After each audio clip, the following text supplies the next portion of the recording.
Picture this for a second. You're opening up Google Lighthouse to audit your brand new, feature-packed enterprise website. You run the test, and boom, 100 across the board. Performance, accessibility, best practices, SEO. Just pure, uninterrupted hundreds. Now, if you're a web developer dealing with today's complex, heavy architectures, you're probably thinking, yeah, right, no way. That sounds like an impossible reality. Or maybe just a temporary magic trick that completely shatters the second the marketing team decides to add a tracking script, right? Well, what if I told you there is a modern architecture out there where perfect core web vitals aren't just a pipe dream? They are literally the native baseline. In this explainer, we're going to completely decode the technical sleight of hand behind Adobe Edge Delivery Services, and I'll show you exactly how it pulls off this ultimate performance trick. Here's our roadmap for the explainer today. We'll start with the pursuit of that perfect 100, then trace AEM's evolution to the edge. We'll do a head-to-head of classic AEM versus EDS, pop the hood to go inside the transformation engine, learn how to build with blocks, and wrap up by breaking down the optimization for ultimate speed. All right, Section 1, Chasing the Perfect 100. So in modern web development, we all know the Google Lighthouse score is the ultimate judge, jury, and executioner of performance. Every single millisecond impacts your user experience, your SEO rankings, and ultimately your conversion rates. And here is that magic number we are constantly chasing, a perfect 100. Now, with Edge Delivery Services, hitting 100 out of 100 across the board isn't some exhausting, massive optimization project you do weeks after the launch. It is the fundamental requirement from day one. The whole cloud-native infrastructure is relentlessly, stubbornly designed around keeping this score pristine, even when it's getting hammered by massive, complex enterprise traffic. You might be wondering, how exactly is that perfect score achieved? Well, it's actually through aggressive subtraction. There are absolutely zero complex build tools here. Edge Delivery Services deliberately throws out heavy, traditional client-side frameworks. No React, no Vue. Instead, it relies purely on vanilla JavaScript and pure CSS without any preprocessors. It's a radical return to web fundamentals, really. You've got no massive JavaScript bundles, no transpilation overhead dragging you down, and absolutely no build steps. This architectural simplicity is the absolute bedrock of the magic trick we are decoding today. Moving on to Section 2, AEM's evolution to Edge.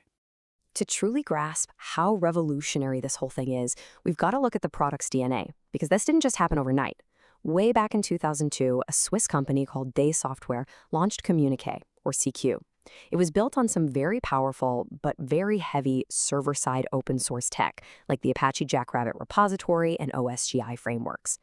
Fast forward to 2019, and Adobe evolved this massive monolithic structure into AEM as a cloud service. That shifted things from on-premise servers to a fully cloud-native SaaS model. And that brings us to today, to Edge Delivery Services, which you might actually know by its old code names, Project Helix or Franklin. This is the absolute pinnacle of this multi-decade journey. It moves the rendering and delivery entirely away from those heavy central servers and pushes it all directly to the CDN edge. The driving philosophy behind this evolution is absolutely crucial to understand. As Adobe's CTO pointed out, the future of digital experiences isn't about monolithic applications. It's about composable services. And this actually traces its roots back to Roy Fielding. He was a principal author of the HTTP specification itself and a former chief architect at Day Software. He championed these RESTful, web-native principles where systems are completely 100% decoupled. Edge Delivery Services is the modern realization of those deep architectural concepts. It's built for the web as it was meant to be, allowing organizations to bring their own CDN, plug in their own Git repository for code, and even bring their own content source, whether that's Google Drive or Microsoft SharePoint. Section 3, Classic AEM versus EDS.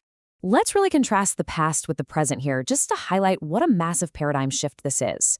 So the main bottleneck in classic AEM was that content and code were super tightly coupled together on a server. Content authors were forced to work inside a specialized interface called Touch UI. Pages were being assembled on the fly by querying a giant JCR database. What that meant was, if you wanted to change a simple component, you often had to trigger a heavy, multi-step developer deployment cycle. Edge Delivery Services completely shatters that bottleneck. It uses document-based authoring. That literally means authors just type natively in Microsoft Word or Google Docs. For developers, it enforces a strict Git-first workflow, meaning code and content are totally isolated from each other. By getting rid of that central database assembly and relying solely on an instant edge CDN, the entire system is decoupled, nimble, and lightning fast. All right, Section 4, Inside the Transformation Engine. Okay, so this is the big question. How exactly does a basic Word document magically transform into a blazing fast web page? Let's walk through the exact micronarrative of a single document's journey. Step 1. An author creates a file. Standard headings, some images, maybe a table. The moment they hit Preview, an automated microservice kicks in behind the scenes. It grabs the document via API and systematically strips away all the clunky word processor bloat, converting the text into an intermediate, highly sanitized Markdown format. Next, a super lightweight edge worker transforms that Markdown into clean, semantic, basic HTML. Finally, this tiny HTML payload shoots over to the browser. And it's only at that point that our vanilla JavaScript steps in to decorate the DOM. It adds the final styling, the CSS classes, and the interactivity right there on the client side. This entire process is the absolute essence of document-based authoring. Traditionally, we force content authors to learn complex, proprietary CMS interfaces, right? We make them cram their content into these rigid database forms. Well, EDS flips the CMS model totally upside down. The system adapts to how humans actually naturally create content. You want a big heading? You just make the text in H1 in your Google Doc. Boom, done. The engine systematically parses those semantic structures without the user ever having to look at a traditional CMS dashboard. Now, the most fascinating sleight of hand in this whole engine happens with tables. Let's say you want a specialized UI component, like a multi-column layout or an interactive product card. You literally just create a simple table in your document. That's it. The server identifies this table, converts it to Markdown, and then magically transforms it into a nested HTML div structure. It's brilliant because it's so predictable. The table itself becomes the parent wrapper. Every single row becomes a child div, and every cell becomes a nested div inside of that. Then, the client-side JavaScript spots this specific matrix structure, decorates the DOM, and turns those raw, boring divs into a beautiful, highly functional UI block. Section 5. Building with blocks. If you spent any time working in traditional AEM, you are very used to building components. Well, in EDS, we build with blocks. In classic AEM, components are loaded via these heavy client lives, they can be nested endlessly deep inside each other, and they require highly explicit dialog configurations. EDS blocks are radically different, radically leaner. They are loaded purely as deferred vanilla JS modules. And here's the kicker, by strict design, they cannot be nested, no nesting allowed. This intentionally forces developers to keep the DOM tree incredibly shallow, which, as you can guess, drastically reduces rendering time. Plus, instead of building complex authoring dialogues, blocks use what's called auto-blocking, where the engine just reads the natural document structure, or you just use simple configuration options written right into brackets inside the document table. Just take a look at this visual. This is a custom image gallery block rendered natively in Edge delivery services. What you are seeing is a sleek, highly functional front-end interface, complete with carousels and overlays. But the real magic? Absolutely no complex authoring interface was built to generate this layout. A content author literally just dropped some images into a 2-column table in Word. The Vanilla.js block intercepted that basic structure and decorated it into the rich experience you see right here. Now, let's contrast that freedom with what you're seeing here, a traditional AEM component authoring dialog. Just look at the highly specific form fields, the rigid structure, and all that heavy UI required just to input a simple title, a link, and an image. This perfectly illustrates the massive amount of technical debt that EDS deliberately leaves behind. By moving to document-based templates, we completely eliminate the need for back-end developers to spend hours building and maintaining these clunky authoring dialogues. It frees your engineering teams up to focus 100% of their energy on front-end performance and the actual user experience. Which brings us to our final section, Section 6, Optimizing for Ultimate Speed. Okay, so we know the architecture is incredibly lean, but how does the engine absolutely guarantee that perfect 100 score on every single page load? It all comes down to a meticulously orchestrated, highly aggressive loading sequence known as the ELD methodology. That stands for eager, lazy, and delayed. The eager phase acts instantly. It loads only the absolute bare minimum HTML and CSS required to get the main content painted on screen. Everything else is completely blocked. Then, the lazy phase smoothly follows, loading the rest of the page components, blocks, and images below the fold as the user naturally scrolls. Finally, the delayed phase kicks in.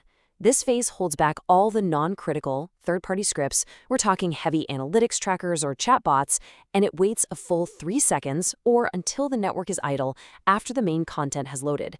This guarantees that third-party bloat never ever interrupts the user's initial rendering experience. And the absolute, undisputed star of that eager phase? It's LCP, or largest contentful paint. This is the crucial Google Core Web Vital metric that measures exactly when your primary hero content is fully rendered on the screen. The eager phase violently prioritizes this LCP candidate above everything else. In fact, it intentionally hides the entire document body at first to prevent any other images from downloading or causing annoying layout shifts. It loads the hero image, parses the very first critical section of CSS and JS, and then reveals the page. Literally everything else on the network is paused until this hero image is sitting proudly right there on the screen. But listen up, because here is exactly where veteran developers often shoot themselves in the foot. Because of this delicate, highly tuned architecture, a lot of our common developer instincts actually turn into performance anti-patterns. For example, trying to use early hints or pre-connect tags, that actually steals vital initial bandwidth away from your crucial LCP image. What about minifying JS and CSS? Honestly, don't even bother. Because EDS delivers code block by block in tiny natively compressed HTTP2 streams, minifying just adds build complexity with zero measurable performance benefit to the browser.